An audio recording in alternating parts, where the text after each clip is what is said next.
pontos é que até 2020, o professor que só ganha 60% do que ganha um profissional com o mesmo nível de formação, ele chega aos 100%. Então, isso implica em valorizar, porque nós também entendemos que para a carreira ser atrativa, para ir os melhores, o professor está com formação, vem aí o MEC, eu estava lendo, o MEC a partir do próximo ano vai oferecer mestrado à distância, mestrado presencial, com bolsa. Então, para você ter uma carreira atrativa, formação, você tem que justamente estar colocando isso como princípio, como valor básico, para que você consiga melhorar a qualidade do ensino, porque a qualidade do ensino também passa pela formação do professor. Formação também passa pela valorização e atração. Então, nós estamos em um processo de construção, e eu sempre tenho dito, eu sou um otimista, e a gente precisa realmente fazer esse enfrentamento. Muito bem, programa Cidadão do Povo desta quarta-feira, entrevistando o professor Felisvaldo Santos, diretor sindical da APLB, hoje falando sobre o papel do professor na sociedade e suas bandeiras de luta. 2 milhões de professores para cuidar de 53 milhões de alunos. Aqui em Jacobina, não sei precisar números atuais, mas algo em torno de 600 a 700 profissionais de educação para quase 2 dezenas de milhares de alunos. Professor, vocês têm encontrado dificuldades, por exemplo, aqui em Jacobina? Vamos focar um pouco a nossa atenção agora à realidade local.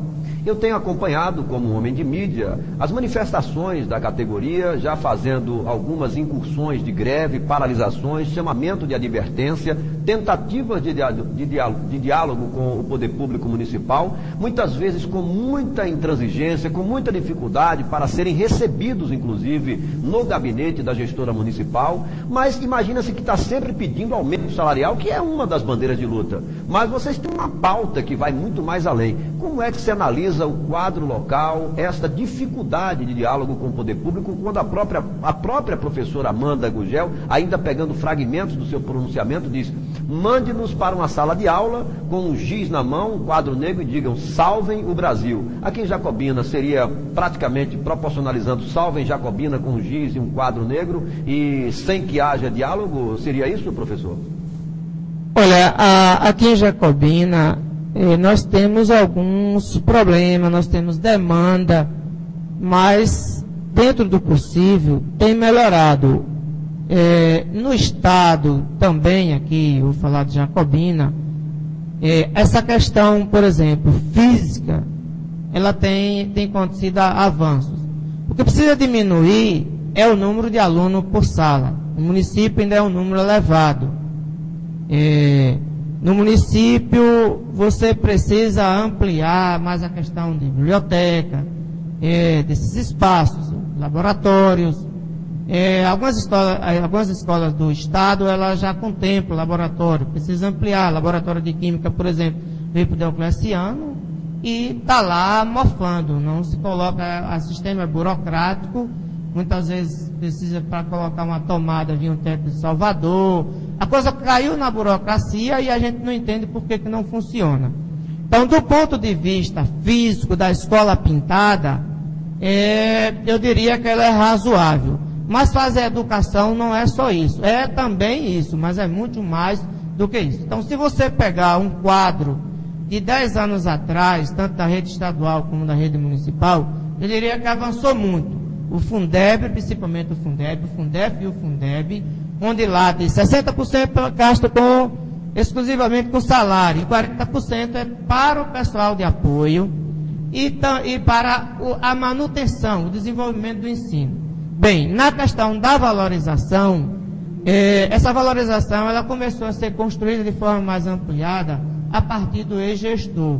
E ela começou com a cobrança de um estatuto, um novo estatuto. Nós tínhamos muitos problemas no estatuto, desdobramento de mais 20 horas, professores que tinham 20 horas e as outras 20 ele ganhava uma coisa muito ínfima, talvez 10% do seu salário, que entrava como desdobramento. Isso foi sendo achatado, e nós conseguimos contornar isso, inclusive com o novo estatuto, conseguindo o enquadramento desses professores, onde ele tinha carga horária de 20 e ao invés do desdobramento de mais 20, ele realmente ficou como professor de 40 horas. Essas 40 horas é o dobro do que ganhava 20. Teve professor que chegou a um aumento aí aproximado de 70% nos seus vencimentos na época. Bem, como ex-gestor, também se discutiu o plano de carreira.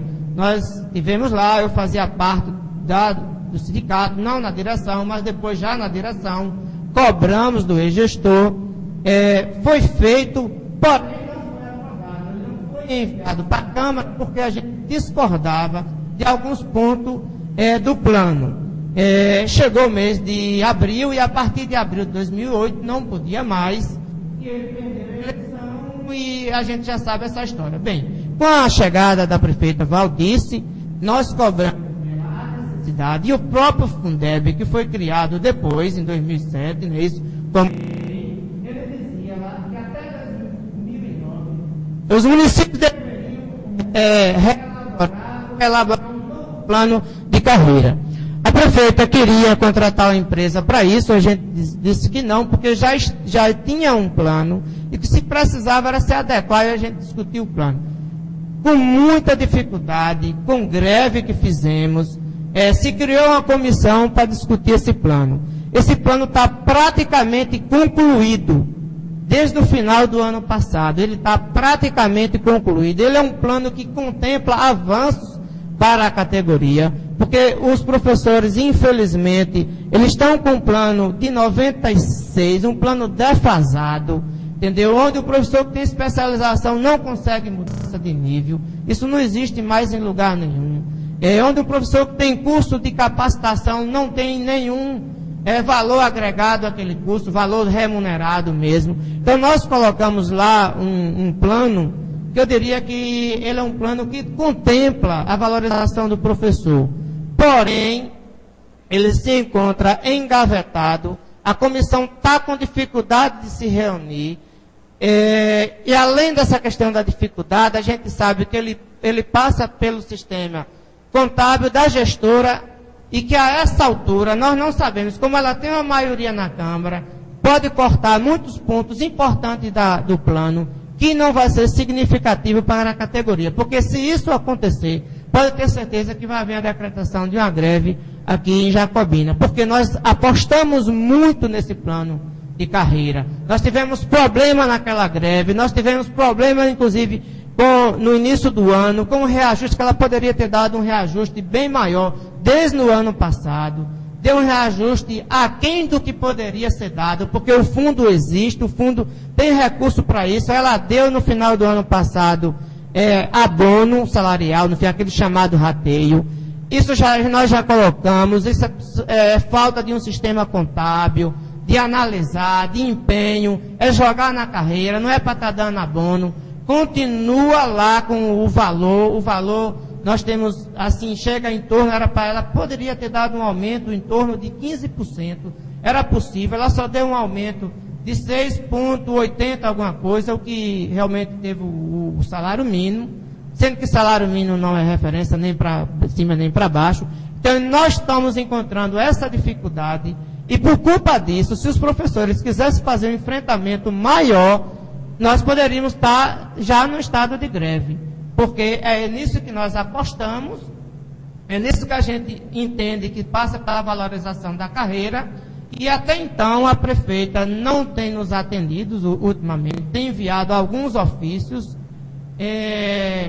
O sentimento da categoria é um sentimento de desgaste, inclusive no próximo ano, porque há um entendimento de grande parte da categoria que com essa prefeita não dá para construir muita coisa.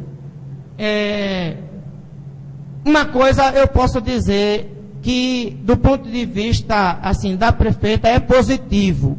É a questão da referência, a mudança de referência, que são aquela mudança nas letras. Ela vem acontecendo, mesmo que de forma paulatina, lenta, ela poderia avançar muito mais, ser mais ousada, mas ela tem feito algumas mudanças de nível que o professor pleiteou, que estava lá, tem avançado nesse sentido. Mas nós temos muita demanda, precisamos avançar muito mais. A eleição direta foi uma frustração, é algo que faz parte justamente da nossa luta, da PLB como um todo na Bahia. Tem avançado a eleição direta. a própria LDB, como a Constituição, fala na gestão democrática. Hoje nós estamos numa construção de políticas onde há a participação dos atores, não dá para ser unilateral. Então, a maneira como foi frustrada a questão da eleição direta, que inclusive fazia parte de compromisso de campanha da prefeita, ela não teve coragem de dizer que não ia mais realizar a eleição direta, e pegou aí, eu digo que ela pegou sim, levou a Salvador 3 ex-diretores que não tinham formação, que não tinham como participar, diretor que não é nem do quadro funcional, que não é da carreira, e aí alegando que esses diretores tinham entrado com ação, dizendo que a eleição direta ela é inconstitucional, que não tinha o princípio da isonomia, já que eles estavam de fora, isonomia é igualdade, que aí ela suspende a eleição direta. Eu acho que tinha que acontecer a eleição direta, aí depois é que se questionava a legalidade do pleito. Muito bem, professor Felisvaldo, eu fico muito agradecido com a sua vinda hoje aqui ao nosso programa. São 17 horas e 56 minutos, nós já estamos há praticamente 35 minutos no ar. Eu quero lhe agradecer, esse é um tema muito amplo, muito completo, que tem uma série de assuntos, de subtemas para nós tratarmos aqui, mas foi exatamente uma análise balizadora do que vive hoje essa realidade educacional. Falamos assim do aspecto geral, a nível nacional, pincelamos sobre a nível estadual, e você acaba fechando aqui, mostrando essa realidade que estamos vivendo aqui com a educação no município. Uma boa noite, nosso muito obrigado, professor Felisvaldo. Eu que agradeço pelo espaço, uma boa noite a todos. E aquele papel do professor que você colocou diversas vezes, realmente de sala de aula como agente transformador, tal, eu poucas vezes coloquei, não poderia ter aprofundado mais, eu fiquei voltado mais para essa luta mais sindical, mas a gente entende que esse professor valorizado do ponto de vista social, essa função social que ele tem, passa também pela formação política enquanto cidadão e enquanto profissional. Então, obrigado pelo espaço e uma boa noite a todos. Muito bem, o programa Cidadão do Povo vai para o seu intervalo. Daqui a pouco você confere um acidente, aliás, envolvendo 3 veículos no perímetro urbano de Jacobina ontem à noite, deixou um saldo de 1 ferido. Você confere as imagens e os detalhes daqui a pouco com o repórter Emerson Rocha. O intervalo comercial é breve, a gente volta já já com o programa Cidadão do Povo pela BahiaFoco.tv.